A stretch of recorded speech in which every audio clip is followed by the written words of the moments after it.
Selamat datang di video saya kali ini. Pada hari ini saya akan menjelaskan tentang beberapa materi yang terdapat pada modul praktikum motor bakar. Jadi langsung saja kita ke materinya. Pertama kita akan membahas tentang pengertian dari motor bakar itu sendiri. Motor bakar adalah suatu perangkat atau mesin yang menggunakan energi termal untuk melakukan kerja mekanik, yaitu dengan cara mengubah energi kimia dari bahan bakar menjadi energi panas dan menggunakan energi tersebut menjadi kerja mekanik atau gerak. Kemudian kita juga akan membahas tentang prinsip kerja dari motor bakar sendiri. Prinsip kerjanya itu menggunakan beberapa silinder yang di dalamnya terdapat torak yang bergerak secara translasi atau gerakannya itu bolak-balik. Dalam silinder itulah terjadi pembakaran antara bahan bakar dengan oksigen dari udara. Kemudian kita juga akan membahas tentang cara kerja dari motor bakar 4 langkah. Pada motor bakar 4 langkah ini, setiap satu siklus kerja memerlukan 4 kali langkah torak atau 2 kali putaran poros engkol. Nah, langkah pertama itu kita akan membahas tentang langkah hisap. Langkah hisap sendiri merupakan langkah di mana atop hisap akan terbuka, lalu torak akan bergerak ke bawah. Gerakan tersebut akan menciptakan tekanan yang sangat rendah dalam silinder.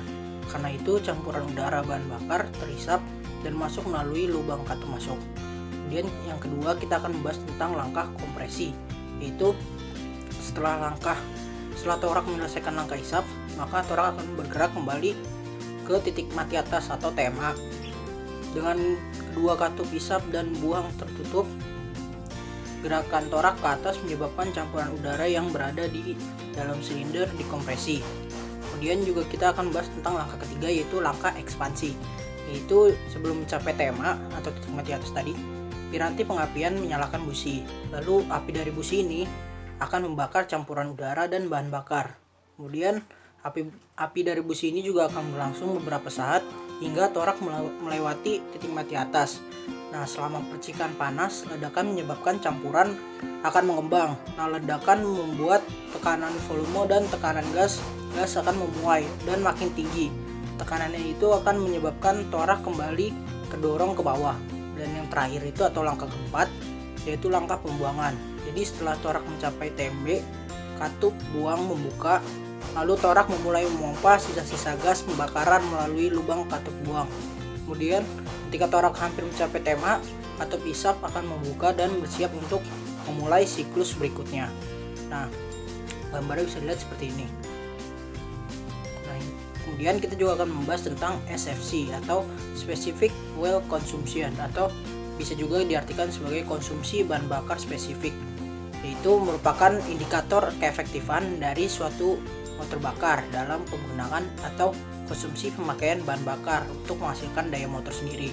Nah, konsumsi bahan bakar ini dapat diartikan juga dengan 1 liter bahan bakar yang digunakan dapat menempuh jarak berapa kilometer, atau sebaliknya, jadi jarak kilometer tertentu dapat ditempuh dengan menggunakan berapa liter bahan bakar. Itu. Nah, perhitungan yang dilakukan pada praktikum kali ini adalah seperti ini.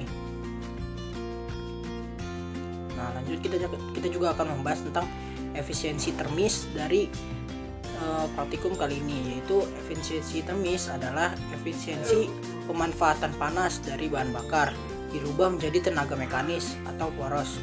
Untuk mencari nilai efisiensi mesin dibutuhkan nilai daya termal. Nah, daya termal sendiri itu merupakan daya yang dihasilkan oleh pembakaran bahan bakar. Nah, dari praktikum kali ini juga kita didapatkan efisiensi termal yaitu sebesar sekian.